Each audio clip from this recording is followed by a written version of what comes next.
Bonjour, peux-tu te présenter? Philippe Viguier, je suis pasteur à l'église protestante évangélique de Villeurbanne-QC. Ça fait bientôt 10 ans que je suis là-bas, père de 4 enfants et voilà, très heureux dans le ministère. Pourquoi avoir écrit ce livre? Ah, c'est une super question. Alors, l'idée est venue de deux sources. J'ai un ami qui est dans l'édition avec Publication chrétienne, Daniel Anderson, et j'ai posé la question, quel est le livre qui manque dans le répertoire francophone? Et il m'a dit, mais sur l'Ascension, on a vraiment quasi rien. Et en même temps, je venais de commencer une série dans le livre des Actes, et je voyais l'impact de l'Ascension, non seulement en introduction du livre des Actes, mais dans le reste du livre, à quel point cet événement est marquant. Et donc, il y a pas fallu me motiver beaucoup plus que me dire, il y a du besoin, ça me passionne déjà. Et puis personnellement, j'aime les sujets un peu théologiques, mais je suis pasteur, j'aime quand ça intersecte avec la vie de l'Église et du quotidien de la vie chrétienne. Et moi, ce qui m'a énormément interpellé, c'est il y a quelques années, j'ai prêché l'évangile de Jean, où tu vois les disciples qui sont en cheminement. Et puis là, tu es dans le livre des Actes, où ils sont courageux, ils sont pleins de foi. Il y a une transformation dans le cœur des disciples entre les évangiles et le livre des Actes. Et je pense que l'ascension y est pour beaucoup. Alors, l'ascension et la Pentecôte, il n'y a que 10 jours entre les deux.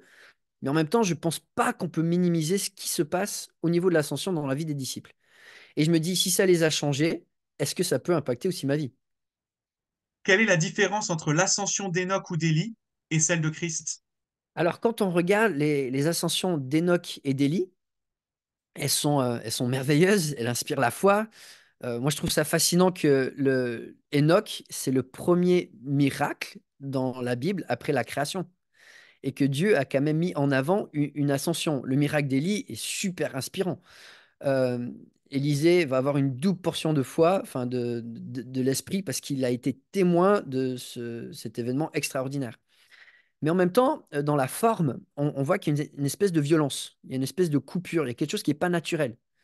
Euh, voilà, en Genèse, ça dit que Enoch n'est plus.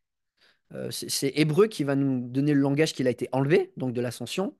Élie, c'est assez violent, c'est un tourbillon qui l'emporte au ciel. Donc, dans la forme, déjà, on voit que Élie et Enoch sont retirés du monde, mais pas par leur propre force, alors que Jésus, lui, il le fait de manière naturelle, de manière paisible, et on voit qu'il est au contrôle des choses de ce monde. Donc, on voit déjà dans la nature, c'est pas la même chose. Un des éléments que je trouve aussi assez frappant, c'est la, la manière publique avec laquelle Jésus fait son ascension.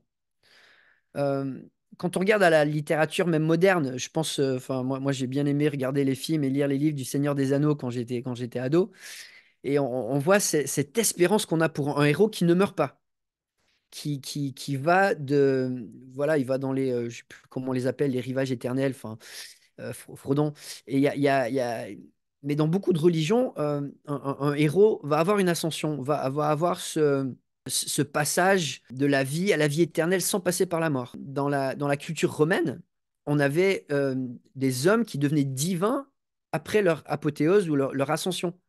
Donc il y avait ce mouvement qui divinisait quelque part les humains. Mais quand on regarde dans l'histoire, dans tous ces mythes, il y a une chose qui est différente avec l'ascension de Jésus, c'est qu'elle est faite devant des témoins. Et ça, on ne peut pas le dire d'Hercule, on ne peut pas le dire non plus d'Enoch, mais on peut le dire de Jésus. Donc il y a quelque chose de public qui marque qui Jésus est. Ensuite, on voit aussi que Jésus va faire son ascension dans un corps glorifié. Et ça, je trouve ça magnifique parce que Jésus peut monter au ciel parce qu'il est Dieu, il connaît le chemin, il en vient, mais en même temps, il le fait dans un corps glorifié. Et ça, le corps glorifié, bah, ça nous donne une anticipation, bah, quelque part de ce qui nous attend aussi, cette liberté face au monde créé que Jésus démontre, pas simplement parce qu'il est Dieu, mais aussi parce qu'il a ce corps glorifié. Donc je pense qu'on a des éléments qui montrent que euh, Enoch, Élie ont fait des ascensions, c'est des moments forts, mais Jésus, son ascension, euh, témoigne d'une supériorité qu'il a sur la création, euh, de, de l'instauration quelque part d'une démonstration de la nouvelle création dans son corps glorifié. Et puis après, toute la théologie qui suit, bah, il s'élève pour prendre la place à la droite de Dieu. Et ça, bah, voilà, il y a beaucoup d'implications qui suivent ça. Quel est le rapport entre l'ascension et l'évangile? La question de l'évangile, elle est très chère pour nous évangéliques. On se demande souvent, mais quand on présente l'évangile, qu'est-ce qu'on présente? La première prédication de Pierre, il y a 3000 personnes qui se convertissent. Et le temps fort de sa prédication, c'est l'ascension de Jésus-Christ, qu'il a été élevé, il a été proclamé sauveur et Seigneur et Messie au-dessus de tous les autres. Euh, et ça fait partie de sa présentation de l'Évangile. Mais ma compréhension des Écritures, c'est que le salut est obtenu en étant uni à Jésus-Christ. Que l'Évangile est avant tout la personne de Christ. Alors bien sûr, son œuvre qu'il a accomplie à la croix, mais c'est parce que c'est Jésus qui est sur une croix que ça nous sauve. C'est pas juste parce qu'il y a quelqu'un sur une croix.